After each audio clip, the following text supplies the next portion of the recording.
Matapos ang 7 taon, guilty ang naging hatol at sinintensyahan ng reklusyon perpetua ang 10 sangkot sa pagkamatay ng UST law student na si Atio Castillo dahil po sa hazing. Balitang hatid ni Oscar Oida. First-year law student lang noon sa University of Santo Tomas ang 22-year-old na si Atio Castillo na sa isang iglap ay nagwakas ang buhay nang sumailalim sa initiation rites ng fraternity na Aegis Juris. Sa isang punerarya sa Maynila, nadatnan ng mga magulang ni Atio ang labi ng anak na puno ng pasa. Pinaniniwalaang namatay si Atio sa paulit-ulit na paghampas ng padel. 7 taon matapos ito, lumabas na ang hatol. Guilty beyond reasonable doubt ang 10 miyembro ng Aegis Juris Fraternity dahil sa paglabag sa Section 4-1 ng Anti-Hazing Law of 1995. Sinintensyahan sila ng reclusion perpetua o maximum na hanggang 40 taong kulong. Pinagbabayad din sila ng halos kalahating milyong actual expenses at tig 75,000 pesos na moral damages, exemplary damages at civil indemnity. The guilty verdict is a team effort. We all placed our 100% and we got our conviction. It's a long journey, 7 years. This is how we imagined it to be, na madadali namin ito dito.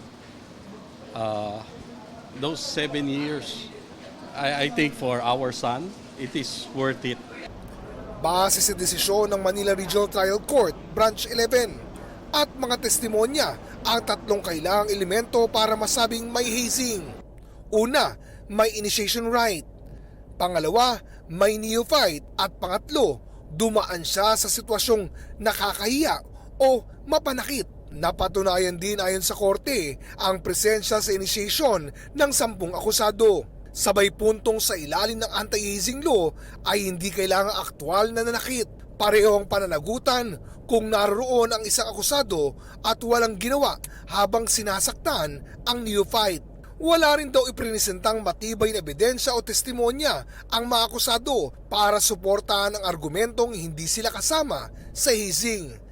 At kahit pa may kondisyon sa puso si Atio kaya namatay sa cardiac arrest, ayon sa korte, ang pananakit sa kanya ang nagpalala nito at nagpabilis sa kanyang pagpanaw. This is justice for Atio and win for the prosecution po. So, thank you so much for all your support. Hindi nagbigay ng pahayag ang mga abogado at kaanak ng mga hinatulan. Bukod sa mga hinatulan, gusto ring mapanagot ng mga magulang ni Atio ang UST. I'm holding University of Santo Tomas responsible for the death of our son. It has been proven that Aegis Juris has been practicing hazing. And it's time to check your policies, the university, the civil law department. The dean himself failed to protect our son. I think it's about time heads should roll in UST.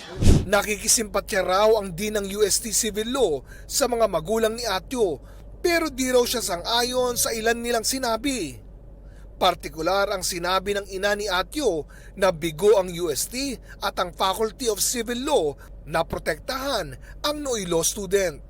Lagi raw nagpapatupad ang UST ng mga patakaran para sa kaligtasan at kapakanan ng mga estudyante, pero may mga individual umanong binabaliwala ito.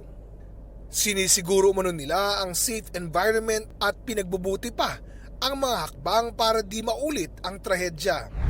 Ang pagkamatay ni Atio ang nagbigay daan para maisabatas ang Republic Act 11053 o Anti-Hazing Act of 2018. Pero ang karahasan sa sinasabing kapatiran, tila wala pa rin katapusan. Base sa datos ng GMA Integrated News Research, di bababa sa 40 na ang nasawi dahil umano sa hazing mula 1954 hanggang 2024. Kasama riyan ang grade 11 student na si Ren Joseph Bayan na namatay sa hemorrhagic shock dahil sa mga tama sa katawan base sa imbestigasyon. Kwento ng tiyahin ni Ren Joseph, dumating sa kanilang bahay sakay ng van ang mga miyembro ng Tau Gamma Phi at bangkay nang ihatid ang kanyang pamangkin galing sa initiation ng frat. Inihanda na ng Nueva Ecija Provincial Police Office ang isasampang reklamo. Tukoy na rin daw nila ang 6 na personalidad na sangkot dito. Ilan sa kanila natukoy raw sa tulong ng isa sa mga kasama rin sa nasabing hazing. Yun pong isa is na-verify or nakilala po nung isang neophyte na nakasurvive po dun sa hazing. Yung isa naman po is yung tinatawag po nila na grandmaster na doon po sa nasabing fraternity. Kaya yun, doon po nag-base yung mga investigator natin. Baka today or tomorrow maipile na po natin yung case sa prosecutor's office para mabigyan po natin ng hustisya yung nangyari po doon sa biktima. Sa ngayon, hindi pa raw nakikipag-ugnayan sa pulisya ang mga opisyal ng fraternity. Isa lang ang hinihiling namin na sumuko na kayo. May magagawa pa kayo para itama yung pagkakamali nyo. Hindi pa huli ang lahat. Nakiramay sa pamilya ng biktima ang mga ahente ng NBI Cabanatuan na handa raw tumulong sa kaso. Dumating na rin sa burol ang ina ni Ren Joseph na nanggaling pa sa Qatar. Nagtatrabaho siya roon bilang OFW at napilitang umuwi agad dahil sa nangyari sa anak. Hustisya ang tanging hangad niya para sa anak. Oscar Oida, nagbabalita para sa GMA Integrated News. Kapuso, para sa mga maiinit na balita, mag-subscribe sa GMA Integrated News sa YouTube.